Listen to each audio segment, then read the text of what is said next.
A continuación, resolveremos el ejercicio 9 de la unidad 2. Movimiento de un bloque sobre una superficie rugosa. El ejercicio dice así. Un bloque de 6,0 kilogramos, inicialmente en reposo, se jala hacia la derecha a lo largo de una superficie horizontal sin fricción, mediante una fuerza horizontal constante de 12 newton. Encuentra la rapidez del bloque después de que se ha movido 3,0 metros. Bien, analicemos el caso de este ejercicio, donde lo que tenemos es un bloque que se está moviendo hacia la derecha. Me están pidiendo la rapidez del bloque, por lo tanto podría sacar el trabajo y con el trabajo conectarlo con la energía cinética y de esa manera puedo llegar a la solución. Debo analizar que la fuerza que mueve el bloque se orienta hacia la derecha en el mismo sentido de la velocidad, y como el bloque va sobre una superficie, entonces vamos a tener que sobre él actúa la fuerza de gravedad hacia abajo y obviamente hacia arriba va a actuar la normal, apuntando desde la superficie hacia arriba en sentido contrario a la fuerza de gravedad. Estas son las fuerzas que actúan, donde la fuerza que está siendo aplicada es la que ejerce trabajo. Ni la normal ni la fuerza de gravedad ejercen trabajo porque tienen 90 grados con respecto al desplazamiento. Entonces veamos cómo podemos solucionar este ejercicio.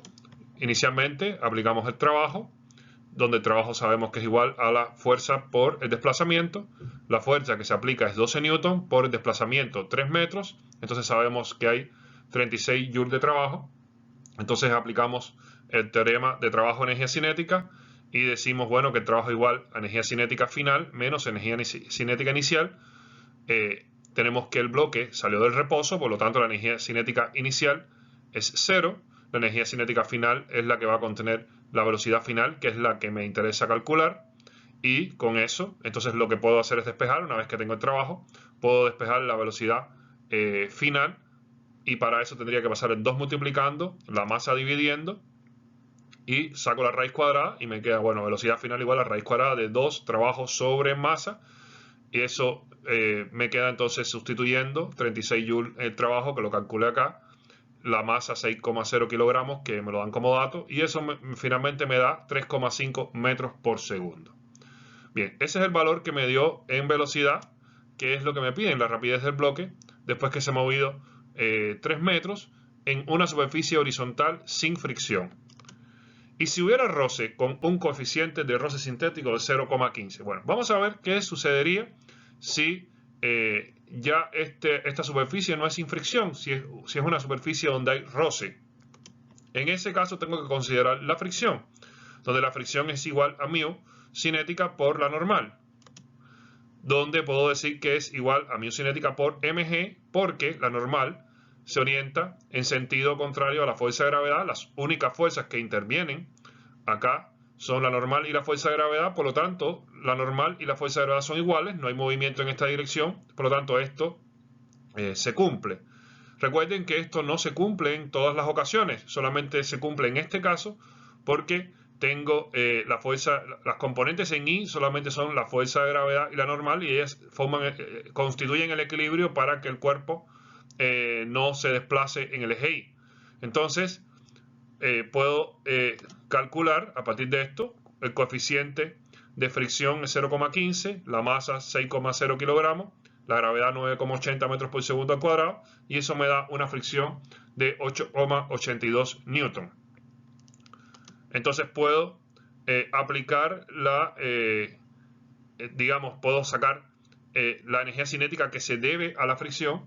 Entonces sería igual a menos fricción por la distancia recorrida, sería igual entonces a menos 8,82 newton por 3,0 metros, lo cual me deja menos 26,5 joule. Con esto entonces puedo aplicar la relación que existe entre la energía cinética, la fricción y el trabajo debido a otras fuerzas, donde lo que me interesa es hallar la velocidad final. Por lo tanto voy a ir despejando de manera que me quede la velocidad final acá. Para eso voy a tener que pasar el 2 para acá multiplicando, la m dividiendo, entonces sería todo multiplicado por 2 sobre m. En este caso me va a quedar la v inicial al cuadrado, porque m sobre 2 por 2 sobre m se va, y aquí todo esto va a estar multiplicado por 2 sobre m, y todo eso le hallo raíz cuadrada y me queda esta expresión. Esta expresión sale de despejar la velocidad final en esta de arriba. Entonces me queda raíz cuadrada de velocidad inicial al cuadrado más 2 sobre m por la fricción por la distancia recorrida más la sumatoria del trabajo debido a otras fuerzas. La velocidad inicial sabemos que era 0, por lo tanto aquí este término se hace 0. 2 sobre masa es 2 sobre 6 kilogramos. La fricción vimos que es 26,5 joules. Y la sumatoria de trabajo debido a otras fuerzas fueron los 36 joules que calculamos inicialmente, que es el trabajo debido a esta fuerza que se aplica. Si yo calculo eso, entonces obtengo 1,8 metros por segundo, que es el valor que me están pidiendo. Sería la velocidad cuando tenemos un roce cinético, y como pueden ver, la aplicación del roce disminuyó la velocidad que inicialmente había en una cantidad que es casi la mitad. O sea, cuando no teníamos fricción, la velocidad final del bloque era 3,5 metros por segundo. Cuando hay fricción, esa velocidad se reduce considerablemente debido justamente a la fricción que se opone al movimiento, lo cual hace que este resultado tenga lógica completamente y que nos dé un valor que podemos interpretar como razonable. ¿Qué pasaría si la fuerza es aplicada con un ángulo de 30 grados? O sea, ya la fuerza no sería aplicada de manera horizontal, sino habría un ángulo de 30 grados. Bueno, esto va a hacer algunas complicaciones en el ejercicio que vamos a analizar aquí.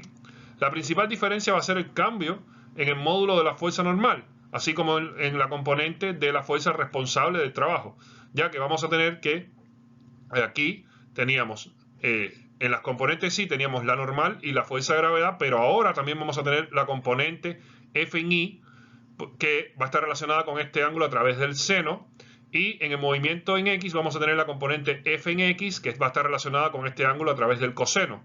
Recuerden que va a estar relacionado aquí con el eje Y a través del seno, debido a que este es el cateto opuesto del triángulo rectángulo que se forma aquí, y en el eje X va a estar relacionada con el coseno porque este es el cateto adyacente del triángulo rectángulo que se forma aquí.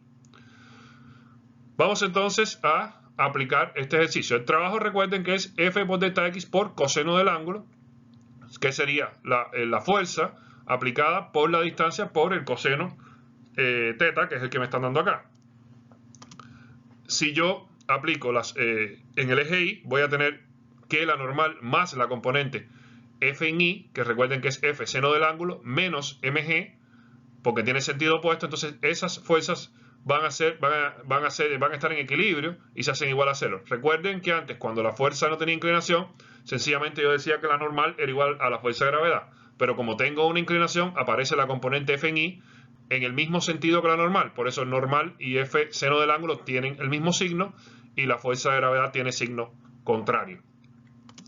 Esta expresión me deja entonces una definición de la normal que es diferente a la que teníamos en el inciso anterior. En el inciso anterior teníamos que la normal era igual a mg. En este caso la normal es igual a mg menos f seno del ángulo. Aplicamos la energía, la relación que existe entre la energía cinética, la fricción y el trabajo que corresponde a otras fuerzas. Y entonces llego a esta expresión donde la fricción la puedo definir como μ por la normal por d, y el trabajo que se debe, la sumatoria de los trabajos que se deben a otras fuerzas se debe al trabajo hecho por esta fuerza en la componente de movimiento, que es F por D por coseno del ángulo. O sea, sería esta expresión por acá y la fricción por acá. Y lo que hago entonces después es sustituir la expresión de la normal, ahora es esta. Entonces, donde estaba la normal, sustituyo acá mg menos F seno del ángulo y me queda esta expresión que puedo resolver. Para resolver esta expresión, bueno, sustituyo la energía cinética final. Recuerden que la energía cinética inicial se hizo 0 porque no había movimiento al inicio. Entonces me queda solamente la energía cinética final, que es un medio de mv final al cuadrado, que eso es igual a menos μ por mg menos f seno del ángulo por d más fd coseno del ángulo. Si resuelvo esto, lo que tengo que hacer entonces es pasar el 2 multiplicando, la m dividiendo y sacar raíz cuadrada. Y eso es lo que hago acá. Paso el 2 multiplicando, la m dividiendo y a todo se le halla raíz cuadrada.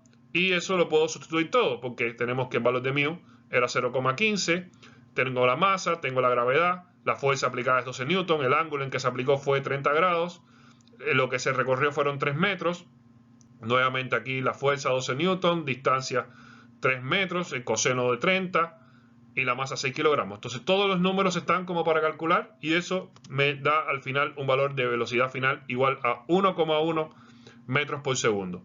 Si comparo, llego al final realmente a este resultado, es el que me piden.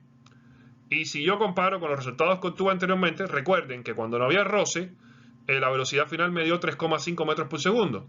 Con roce me dio 1,8 metros por segundo. Si yo tengo un roce y además le hago una inclinación a la fuerza, eso significa que la fuerza efectiva que se está sintiendo en el eje X disminuyó.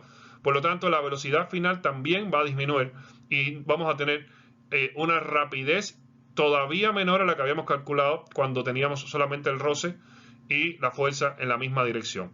Por lo tanto, es razonable este resultado, es razonable que cuando apliquemos una fuerza en una dirección distinta a la dirección de movimiento, la velocidad final aún va a ser menor todavía y esto se obtuvo en este ejercicio de manera muy eficaz.